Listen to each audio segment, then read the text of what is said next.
नमस्ते, प्रणाम आप सभी लोगों को। स्वागत है हमारे इस छोटे से वीडियो में। मैं पढ़ रही हूँ श्री रामचरितमानस बालकांड के श्लोक। आप लोग ज़रूर सुनिए और वीडियो को पूरा देखिए।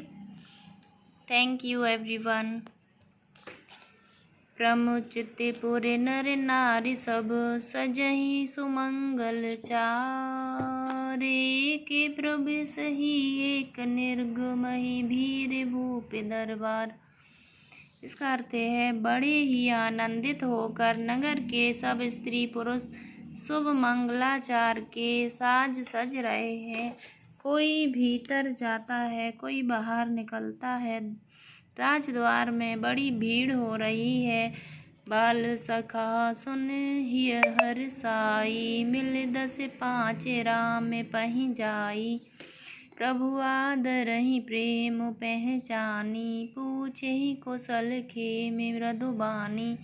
इसका अर्थ है श्री रामचंद्र जी के बाल सखा राज तिलक का समाचार सुनकर हृदय में हर्षित होते हैं। वे 10 5 मिलकर श्री रामचंद्र जी के पास जाते हैं। प्रेम पहचान कर प्रभु श्री रामचंद्र जी उनका आदर करते हैं और कोमल वाणी से कुशल क्षेम पूछते हैं। फिरहि भवन प्रिय आय सुपाई, करते परस पर राम बड़ाई।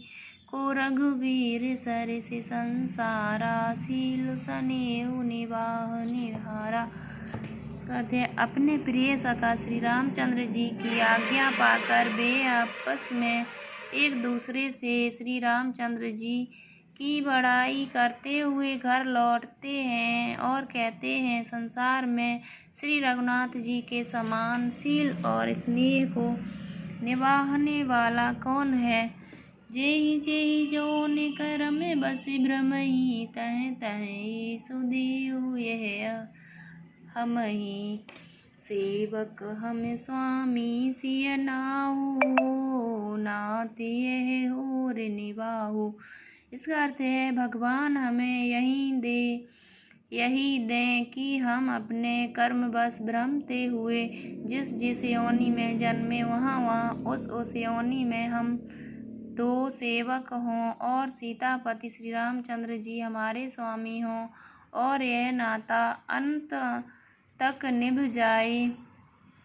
असे अभिलाषु नगरे सब काहू, के सुता हृदय अति दाऊ। को नसको संगति पाई न साई, रही न नीच मते चतुराई। इसका अर्थ है नगर में सबकी ऐसी ही अभिलाषा है, परंतु केकई के हृदय में बड़ी जलन हो रही है। कुसंगति पाकर कौन नष्ट नहीं होता। नीच के मत के अनुसार चलने से चतुराई नहीं रह जाती। सांझ समय सानंद नृपु, गयऊ के कई गेऊ। गवनु निठुरता निकट के, जनु धर दे सनेऊ। इसका अर्थ है संध्या के समय राजा दशरथ आनंद के साथ कैकेयी के महल में गए, मानो साक्षात स्नेह ही शरीर धारण कर निष्ठुरता के पास गया हो।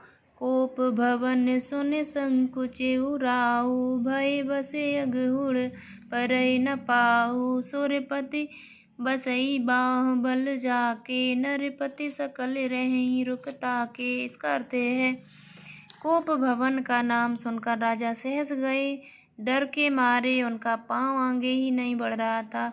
स्वयं देवराज इंद्र जिनकी भुजाओं के बल पर राक्षसों से निर्भय होकर बसता है, वह संपूर्ण राजा लोग जिनका रूप देखते रहते हैं। सो सुने तिय ऋषि गयऊ सुखाई, देखहु काम प्रताप बढ़ाई।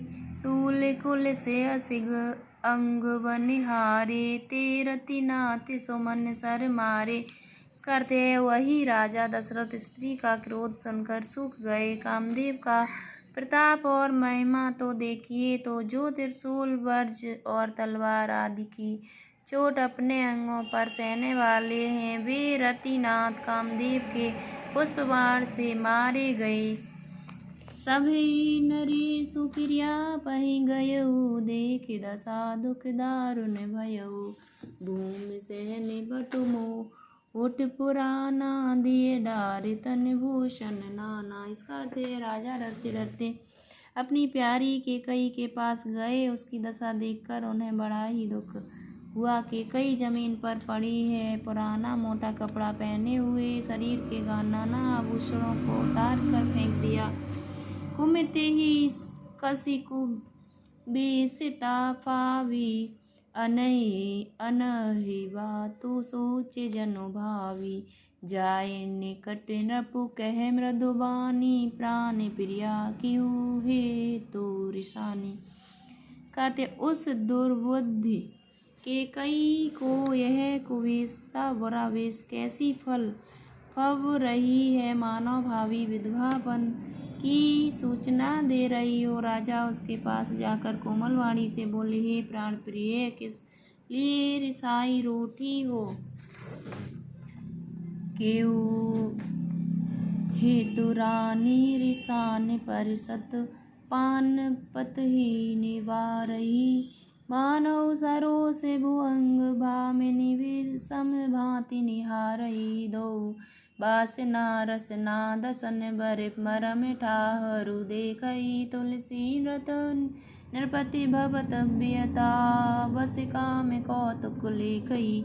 इसका अर्थ है, हे रानी, किस लिए रोटी हो? यह कहकर राजा उसे हाथ से स्पर्श करते हैं और वह उनके हाथ को झटक कर हटा देती है और ऐसे देखती है मानो क्रोध में भरी हुई नागिन क्रूर दृष्टि से देख रही हो। दोनों वरदानों की वासनाएं उस नागिन की दो जीभें हैं और दोनों वरदान दांत हैं। वह काटने के लिए मर्म स्थान देख रही है। तुलसीदास जी कहते हैं कि राजा दशरथ होनहार के बस में होकर इसे इस प्रकार हाथ झटकने और नागिन की भांति देखने को कामदेव की क्रीड़ा ही समझ रहे हैं।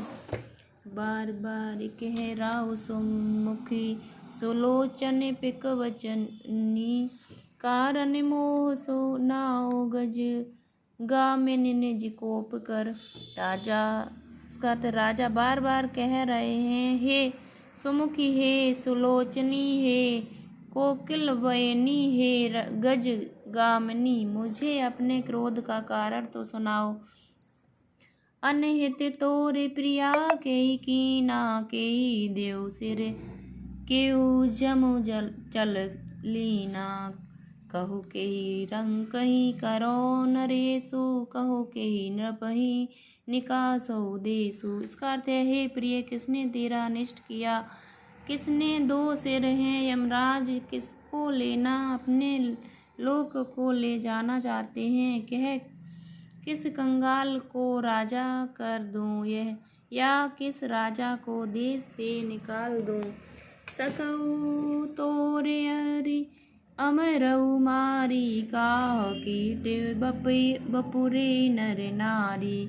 जानसि मोर स्वभाव बरोरु, मनु तब आनन चंद चकोरु। इसका अर्थ है, तेरा शत्रु अमर देवता भी हो तो मैं उसे भी मार सकता हूँ। बेचारा कीड़े मकोड़े सरीखे नर नारी तो चीज ही क्या है। सुंदरी, तू तो मेरा स्वभाव जानती ही है कि मेरा मन सदा तेरे मुख रूपी चंद्रमा को चकोर रखता है। प्रिया प्राण सुते सर वसु मोरे, परिजन प्रजा सकल बस तोरे। जो कछु कहो कर पटु करि तोई, भामिनी राम सपत सत्य मोही। इसका अर्थ है, हे प्रिय, मेरी प्रजा, कुटुंबी, सर्वस्व संपत्ति, पुत्र, यहाँ तक कि मेरे प्राण भी, ये सब तेरे बस में अधीन है। यदि मैं तुझको कुछ कपट करके कहता हूँ तो हे भावनी, मुझे 100 बार राम की सौगंध है। बिहसी मांगु मन भावती, भाता भाता भूषण सजहि मनोहर गाता। घरी कुघरी समझी जिये देखूं बेग प्रिया पर हरे को बेसो। इसका अर्थ है तू हंसकर प्रसन्नता पूर्वक अपनी मनचाही बात मांग ले और अपने मनोहर अंगों को आभूषणों से सजा। मौका बेमौका तो वन में विचार कर देख, हे प्रिय जल्दी इस बड़े वेश को त्याग दे। यह सुन मन गुण सपत बड़े विहसी उठी मतिमंद। भूषण सजति विलोक मृगु मनहु किरात निफंद। करते हैं सुनकर और मन में राम जी बड़ी सौगंध को विचार कर मंदबुद्धि की कई हंसती हुई उठी और गहने पहनने लगी, मानो कोई भीलनी मृग को देखकर फंदा तैयार कर रही हो। जय श्री राम, जय श्री राम। आगे पढ़ेंगे कल। Thank you so much, thank you everyone, thank you video को देखने के लिए सभी लोगों का बहुत बहुत धन्यवाद। अपना प्यार और आशीर्वाद ऐसे ही बनाए रखिए। Thank you everyone.